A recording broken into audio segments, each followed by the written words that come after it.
preferimos esa rama de la profesión, sin despreciar ni mucho menos lo que significa en términos de impacto masivo la televisión sobre todo y el cine también, pero son distintas maneras de expresarse, pero cuando uno tiene algo para decir, lo puede decir en cualquier lugar. Los actores sufrieron mucho el tema de la pandemia, sin duda, y hoy volvemos a revitalizar, ¿no? Porque el no tener ese contacto debe ser algo muy difícil de superar, o sea, como que hay una necesidad del día a día, ¿no? Sí, claro. Bueno, cuando empezamos, nosotros empezamos el 16 de septiembre del año pasado. De modo que la presencia del público era muy escasa, muy escasa. Claro.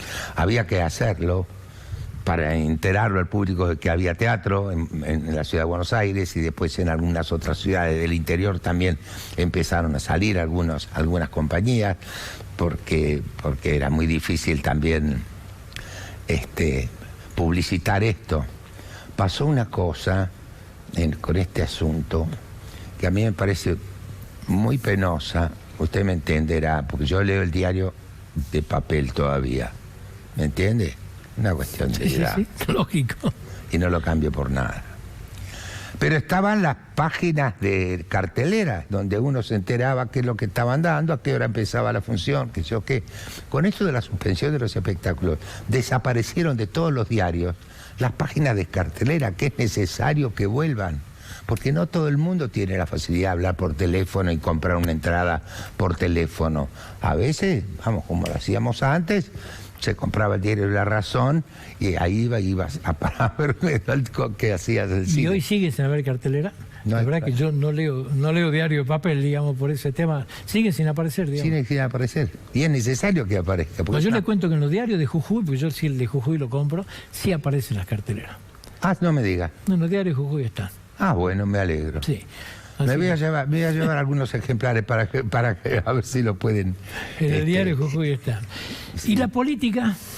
Y la política está en un momento muy complicado, pero con muchas expectativas. Yo creo que estamos en vísperas de un cambio muy importante para la vida de la Argentina, muy importante. Usted dijo, no quiero ser candidato, pero sí quiero estar en la política. Quiero trabajar en la política. Estoy en la política, en fin, yo ya, digamos, yo fui diputado nacional durante un periodo, lo hice con mucho gusto, estoy orgulloso de haberlo hecho, pero ya a mis años, mi tarea profesional por 4 años, por razones de responsabilidad con un cargo como el de diputado. Entonces, y además porque hay que darle lugar a la gente más joven. Está bien. Entonces, pero voy a participar, como me he participado en esta campaña, en la anterior, dando mi opinión, perteneciendo, militando en mi partido, que es la Unión Cívica Radical. Esto sí, no, esto no me lo van a quitar hasta que ¿Y cómo se convive? Me den la hora de marchar. ¿Cómo se convive hoy con la forma de hacer política, ¿no? Tan agresiva, con mucha bajeza inclusive, con agravios permanentes?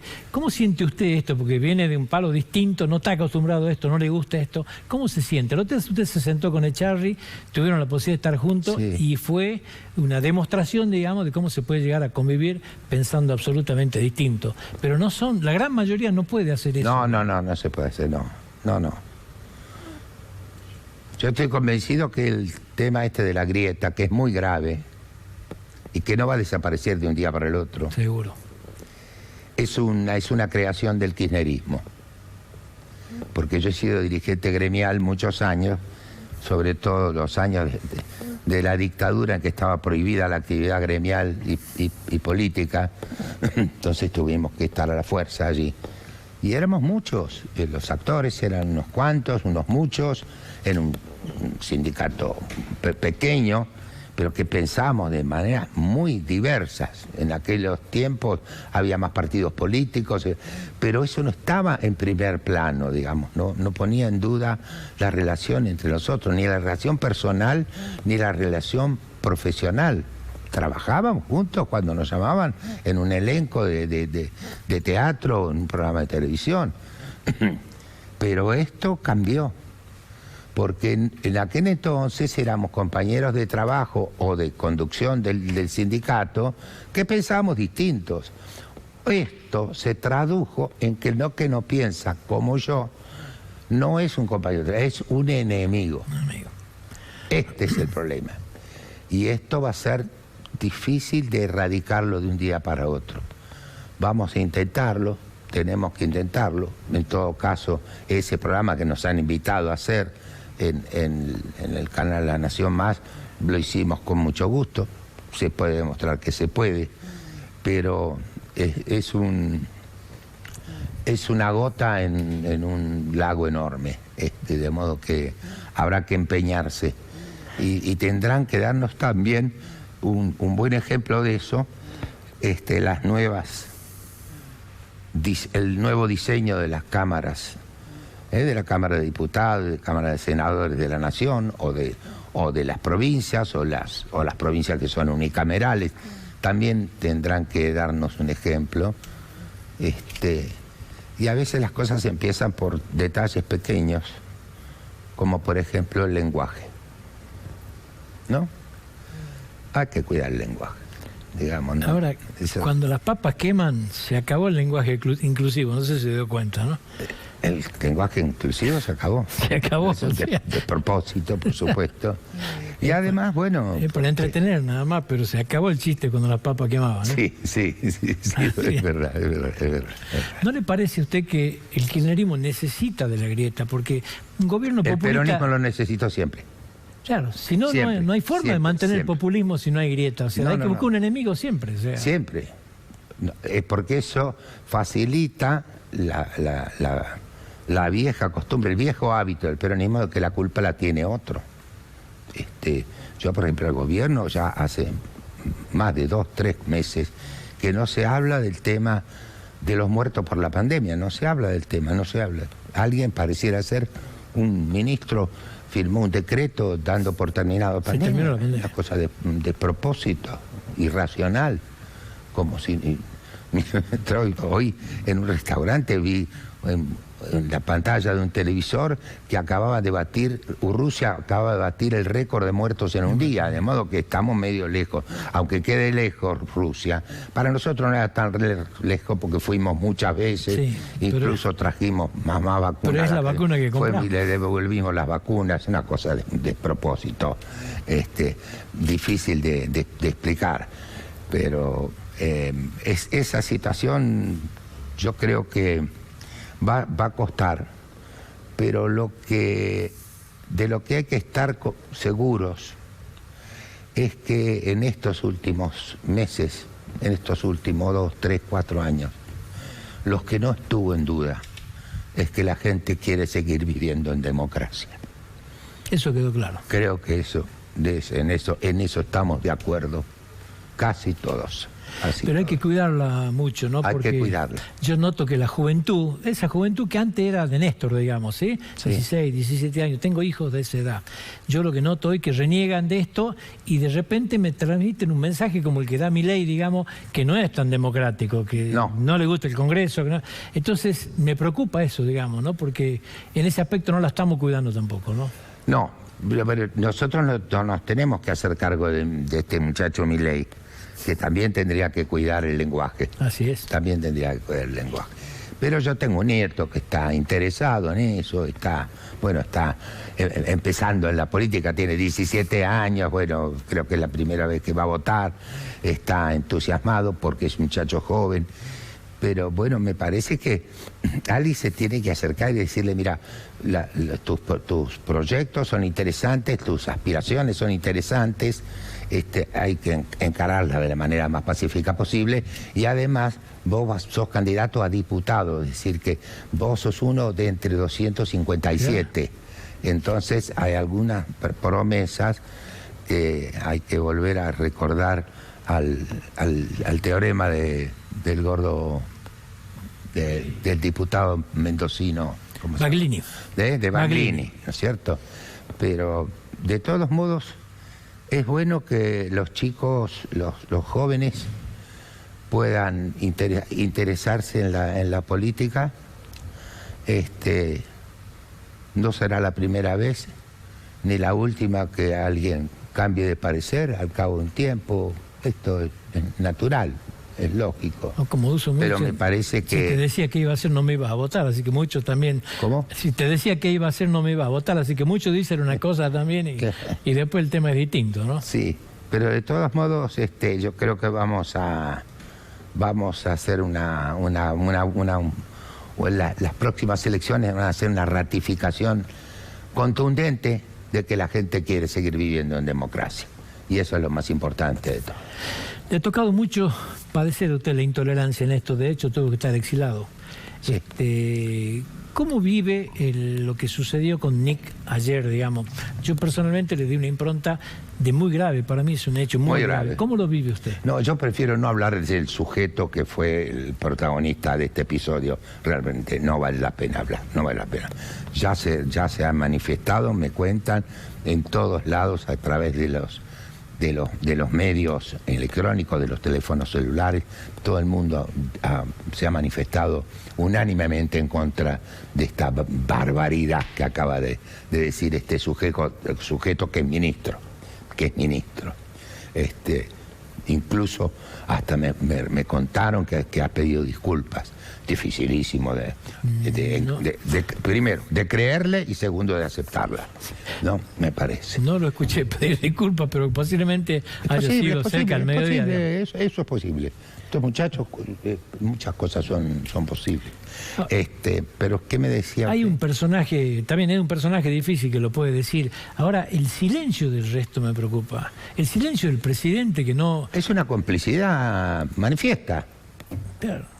Y el otro día en la cancha de Nueva Chicago, a un señor que es funcionario y además representa uno de los movimientos reivindicativos, es las dos cosas, no sé si no hay una incompetencia ahí, diciendo que esto de la alternancia no funcionaba. Sí. Y los señores que estaban al lado, nadie dijo nada, digamos, esto es claramente una complicidad expuesta a los ojos del mundo entero.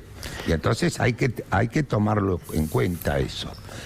Que lo que en realidad fue la primera vez que se dijo con toda franqueza.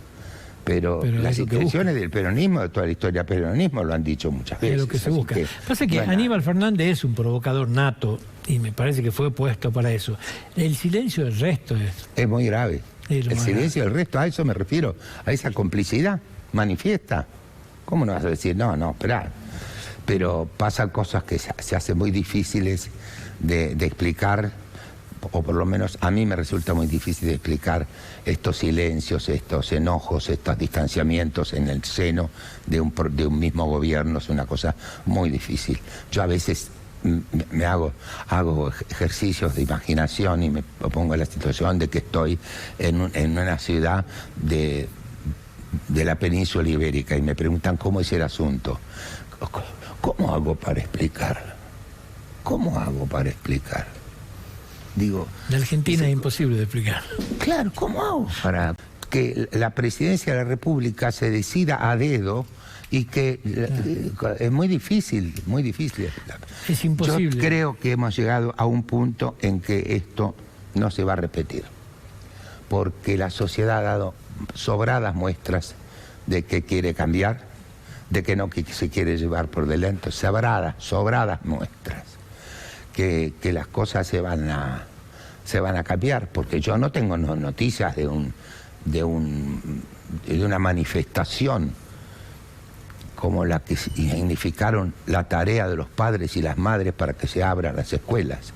Esto también es difícil de explicar en el exterior. ¿Cómo que volvieron las escuelas? ¿Cómo explicamos que volvieron? Porque no volvieron por la obra, por la gestión de ningún funcionario. No, volvieron por los resultados. Estas cosas son muy importantes y son saludables, porque en general no han habido ninguna manifestación de violencia. Los 5 banderazos del año pasado fueron una cosa ejemplar para nosotros, y me parece para gran parte de la gente que nos ve desde afuera, unas manifestaciones multitudinarias en todo el ámbito del país, desde Ushuaia hasta Jujuy, hasta La Puna. Espontáneamente la gente salió, la gente buscaba, a mí me causaba cierta gracia, yo estaba en Buenos Aires, la gente buscaba a los mobileros que tenían un micrófono para amplificar lo que querían decir. y que lo decían, y si le preguntaban el nombre lo decía también, y el número de documento también lo decía, que la gente ha perdido el miedo en ese sentido, y esto es muy saludable, es muy bueno, porque no se ha roto un vidrio, no han habido hechos de violencia para nada, felizmente.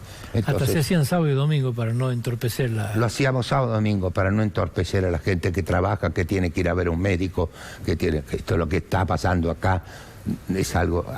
Y tampoco también es difícil de explicar en el exterior. Cómo esta gente en medio de un fin de semana largo, 40 o 50 personas cortan una ruta central y no aparece nadie, no aparece un juez que de manera espontánea estas cosas, o sea, haga las cosas que tiene que hacer. Pero vamos a mejorar. ¿Y a la oposición cómo lo ve? A la oposición muy desconcertada, muy desconcertada. Apelan a algunos recursos que no son del todo eficaces, o todo lo eficaz que ellos aspiran a que sea. Después de tener durante casi 2 años los colegios secundarios cerrados y todavía las universidades de la nación cerradas, proponerles a 220.000 chicos el viaje de egresados, como un pretexto, digamos, un caramelo, andá y votame o decirle a tu papá que lo vote, es muy infantil, muy para ingenuo. el año que viene encima. Sí, claro, y encima que va a ser el año que viene. Y además, ¿cómo se financia eso? Nadie sabe cómo se financian esas cosas. Y además, yo creo que es simplemente un recurso de campaña, que no es lo mejor que le puede pasar al justicialismo en este momento, ¿no? Y porque la novedad son las cosas que van a pasar, que han pasado en las PASO. Las PASO fue un episodio muy fuerte desde el punto de vista político, y no pareciera ser, yo no tengo posibilidad de consultar mucho las encuestas, pero pareciera ser de que el resultado no va a empequeñecer la diferencia entre uno y otro, sino que todo lo contrario, se va a agrandar. Y esto es un cambio histórico. Va a obligar una convivencia que no sé si el kirchnerismo la sabe dar, ¿no? Va a tener que consensuar. El kirchnerismo, el peronismo no sabe perder, porque creyeron que nacieron para ganar siempre. Y perder no perdieron nunca. Y si perdieron por el tipo que se fue. Claro, no se hicieron cargo de la derrota, porque tienen varias derrotas. Yo tengo 81 años, yo sé, no es nada más que esto. Pero van a perder. Por eso hace un rato yo mencioné que también la tarea de mejorar las relaciones entre oposición y oficialismo va a tener que mejorar sensiblemente, porque no va a haber otra manera de sobrevivir, de llevar adelante proyectos que están postergados de una manera inexplicable, proyectos que están ya aprobados para bajar al recinto. No me acuerdo cuál fue el proyecto, pero un proyecto que no tenía discusión. Hace 2000 días que está esperando bajar al recinto. Y esto es porque hay una actitud monopólica de parte del justicialismo y sus variantes, de que se hace lo que ellos quieren y cuando quieren. Entonces yo creo que el cambio de relación de fuerzas en las cámaras de todo el país va a ser necesaria, la convivencia, imprescindible, porque si no va a caminar nada. Y ahí vamos a encontrarnos con el enojo de la gente, que es lo último que yo espero. Le agradezco mucho la visita, muy amable. Muchas gracias por la invitación. Ha sido un gusto tenerlo acá. Gracias. Nosotros nos despedimos, Dios mediante, hasta el próximo martes. Y no se olvide, este programa usted lo puede volver a ver mañana a las 21 horas en la frecuencia 4 del Canal 4. Muchísimas gracias. Buenas tardes para todos.